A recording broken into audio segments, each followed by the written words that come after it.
My name is Scarlett. I've always been a good singer, ever since I was little. My father is also a popular singer. He took off with his first 2 songs. The lyrics were just delightful. For my 5th birthday, my father gave me a microphone with my initials on it. In high school, I performed at every event. I was the most popular singer. Then one day I came to school and I noticed everyone looking at their phone and admiring it.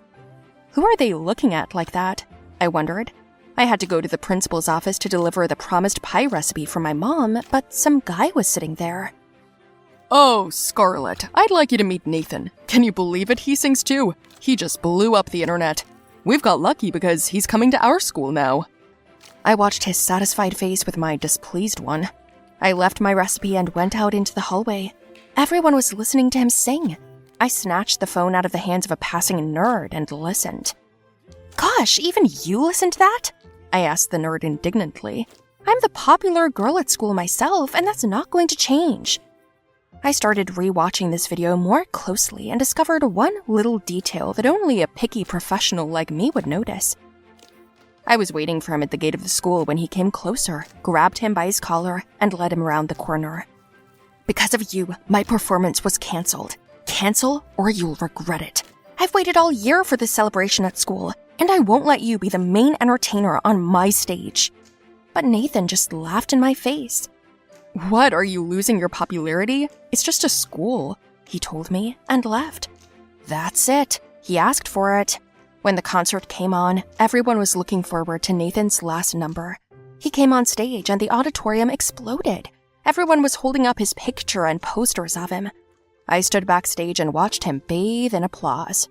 As he sang, I stealthily walked past the consoles and speakers. I was pretending I was just walking around and drinking lemonade, and then I was like, oops, and I tripped and supposedly accidentally spilled the lemonade on the equipment. One of the speakers malfunctioned, and everyone heard Nathan yelling and singing in his already real nasty voice. He didn't realize it right away, yelling like a lunatic. I laughed, and the audience sat in shock. The director fainted. Well, after that, I was popular again. Nathan kept coming to my school, but he looked like a gray mouse, quieter than everyone else. I even felt a little sorry for him, so I went over and asked him how he was, but all I heard in response was rebuke that I had done it on purpose. But you were faking. You lied to everybody and sang with a phonogram, I said. Nathan said nothing. He walked away, and I noticed that he had dropped his wallet. I found his address there, so I decided to give it back to him tonight. That night, the door was opened by Nathan. He obviously wasn't expecting to see me, and I heard his mother screaming that he was talentless and that he was a bad son. Nathan took his wallet and slammed the door in my face. I felt even more sorry for him then. His mother is scolding him because he failed at the concert? I thought, and I felt sorry for him. And then I had an idea. I met Nathan again outside the school and offered to help, to tell him that he had potential and that I could help him realize it. He was delighted and thanked me for his wallet too. We met in the studio that my father bought for me. I started working with him and he learned quickly. Within a couple of weeks, he was singing amazingly. Nathan looked happy and so did I. He even got prettier. Now my heart raced every time I watched him sing. I have an idea. What is it? I'll do a street concert for you and me. That'd be great. Let's do it tonight. You think I'm ready? More than ready. We met in the evening downtown, did a few songs, and gathered so many people around us. Everyone applauded when we finished singing, and then Nathan froze. What happened? I asked, seeing his pale face. In the middle of the crowd stood his disgruntled mother. She came up to him and told him that he was incapable of anything and that he was a hypocrite. How could you sing with her? She asked, pointing her finger at me. Ma'am, your son sings beautifully and you should be proud of his accomplishments, I said, and she freaked out. We don't need handouts from you or your father, she shouted and snatched my microphone from my hands. No! That's all I had time to say before she threw it on the ground. It shattered in a second. She took Nathan away and I sat down and cried, for it was my favorite microphone. The next day, Nathan came to my studio with an apology and a new one. I'm sorry. My mom, she's sorry too. My mom always wanted to sing, but her dream didn't come true. She got sick because of, well, never mind. Anyway, she wanted me to be a better singer, but she doesn't realize that it's all thanks to you and that you're better than me anyway. You're amazing, and I'll never... He didn't finish because I kissed him. Nathan's mom called, and he left. In the evening, I went online and saw something unbelievable. I immediately rushed to his house to tell him about it. I rang and rang the doorbell, and then his mom opened the door. The smile immediately fell off my face. What do you want? Hello, Mrs. Rawling. Is Nathan home? No, and he won't be. He doesn't live here anymore. How? Where is he? Far away, at my brother's farm. You don't have to come here anymore. But Mrs. Rawling, you can't do that to him. She tried to close the door, but I put my foot up. Don't you think you're being too hard on him? You wanted him to sing, and he sings. He's trying his best. Can't you see that? You want to teach me something? I know how to bring up my own son. You're cruel to him. If you are sick and have not been able to fulfill your dreams, it does not mean that your son is bad, especially since he's doing so well. What did you say? Are you sick? If it wasn't for your father. She didn't finish. She felt sick and squeezed her heart with her hand and sat down on the floor. I got scared and called an ambulance, then went with her to the hospital. An hour later, Nathan arrived, covered in sweat and frightened. I was the one who called him and told him everything. I apologized for driving his mom crazy, but he hugged me and told me it wasn't my fault. While they were doing the surgery, we were sitting in the hallway. I was lying with my head in Nathan's lap, and I'm ashamed to admit it, but I was happy to have him around, even if it was at that moment. She has a heart problem because of one nervous incident. She used to write songs and she couldn't sing, but she wrote lyrics. They were amazing, Nathan said. I was surprised. But what happened? Why did she get sick? Nathan did not have time to answer. The doctor came out and said that the operation was a success, but then the hospital bill was presented. Damn, so much, Nathan said. The doctor said he still had time to find the money and left. The next day, they let us in to see his mother. She wasn't happy to see me, but I came and helped anyway. When she felt better, I came again, only without Nathan this time. Good morning, Mrs. Rawling. I'm alone today. Nathan has some things to take care of. Oh, are you reading anything yet? I spoke to her, but she ignored me. Then the doctor came in, called her in for procedures, and a notebook fell out of the bed. When she left, I picked it up and saw some notes. I flipped through it and a shiver ran through my body. What is this? I ran home and made a scene with my father. Your songs, all your hits! Who wrote them? I yelled. Dad was dodging the question, trying to calm me down. You stole them from Mrs. Rawling, didn't you? How do you know her? Father, you stole the lyrics from her. She got sick after that. You just stood her up. I didn't bail on her. We went out, she gave me those songs. And then I sang them and I was successful. It wasn't my fault she didn't fit in with my plans anymore. God, Nathan knew all this. He knew and he kept quiet because he has a conscience and integrity towards me. Unlike you, everything you have now is because of her. Everyone survives the best they can. It hurt me to hear that. I went to the hospital and closed the entire hospital bill. The doctor told Nathan about it.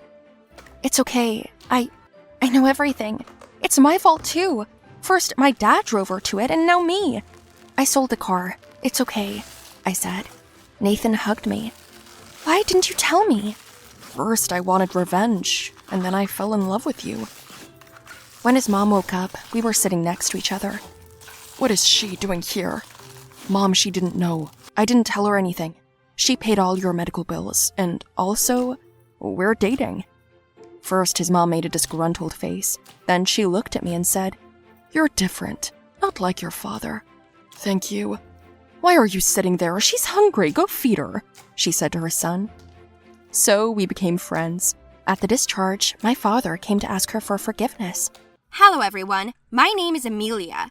I have an interesting story that happened, and it is connected with my crush. Yes, it was exciting enough. Too much so. Tell me, would you like to be in the same room with your crush? That's what I wanted, and I got. Should I tell you all the details? Then listen and watch. By the way, do not forget to like the video, subscribe to the channel, and of course, write comments under the video. In general, for several years, I liked the same person. His name is Michael. Wow, he's just an unreal beauty. I immediately realized that he was my crush, and since then, my heart has not accepted anyone else. At the same time, I knew that I would never be able to win his attention because girls like me are too simple for him. He has more popular girlfriends, bitches with money, and most often, their parents are big businessmen. What about me? Nothing. I have long lived only with my father. He has been divorced from my mother for many years, so I stayed with him. Or rather, my mother left me with him herself. As she said, she needed to settle her personal life, so I became a ballast. With my father, life has always been measured. There are no risks or hints of adventure. Dad just loves to keep everything under control and never rummaged in women's fashion. So if you've ever seen a girl with short hair, no manicure, in a men's t-shirt and jeans with sneakers, it's probably me, or someone with a very similar fate as me. In short, there weren't many girls who liked to hang out with me either, but I did have one friend, a friend for ages. His name is Simon. This is the same person who always supported me, was there for me, gave me advice, constantly listened to my mental sufferings, and tried to help. I am grateful to fate for giving me such a cool man, because not every day can you boast of a sincere, warm relationship, especially between a boy and a girl. But we could. Simon always gave me advice on what to do and how to get my crush's attention. And this year, we decided to take drastic measures.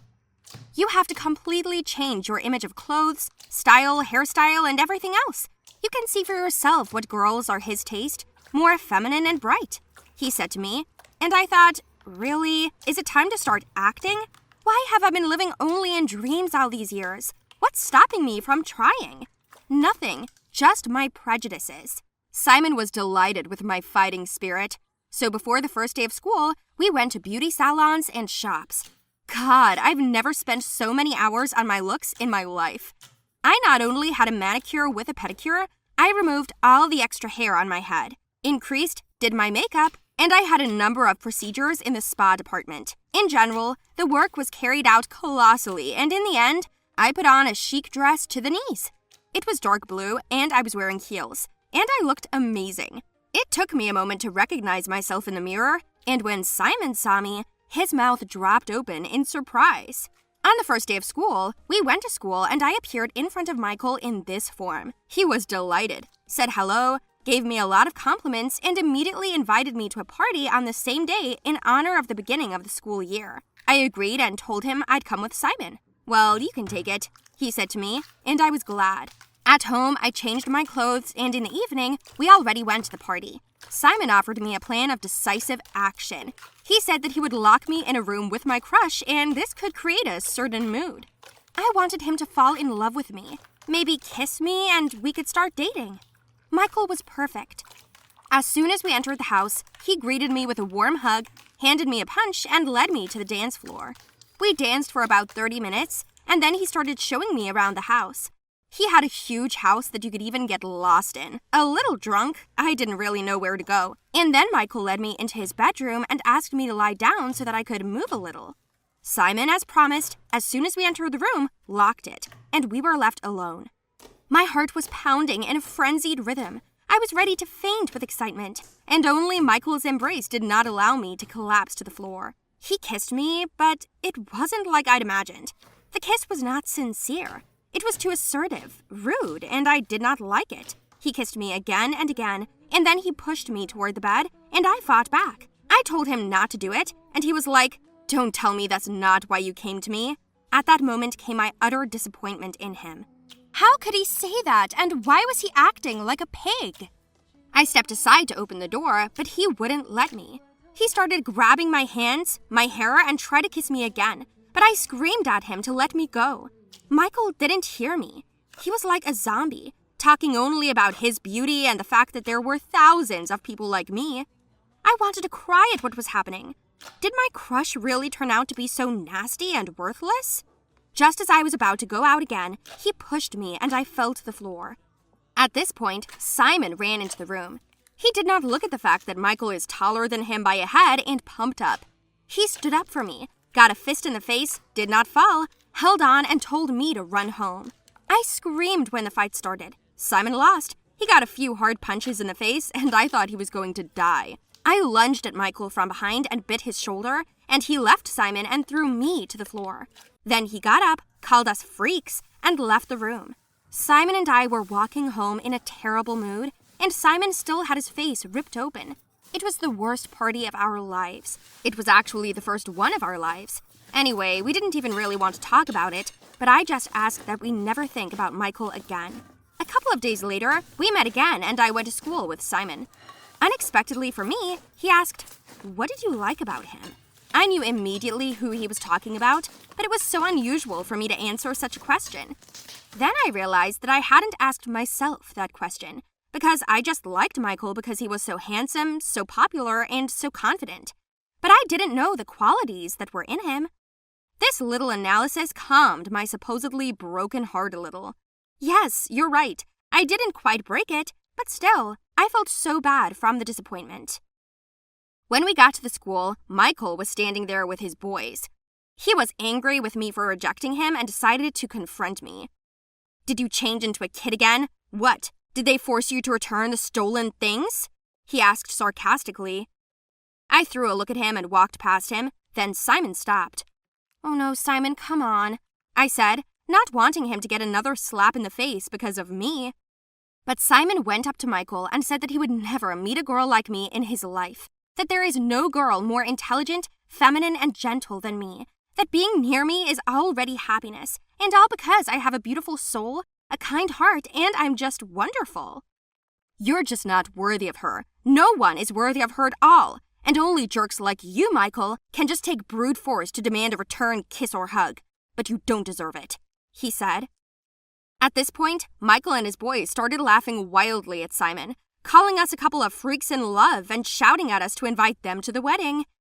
But I didn't care because in my head, I replayed the words of my best friend who has been with me for so many years, never failed, and was always kind, and God, why hadn't I thought of this before? I suddenly realized that a real person with the best intentions has been around me all these years. We went into the classroom and I sat down next to Simon, and when the teacher came in, I took his hand under the table. He smiled. So, sometimes true happiness is much closer than we can imagine. Imagine.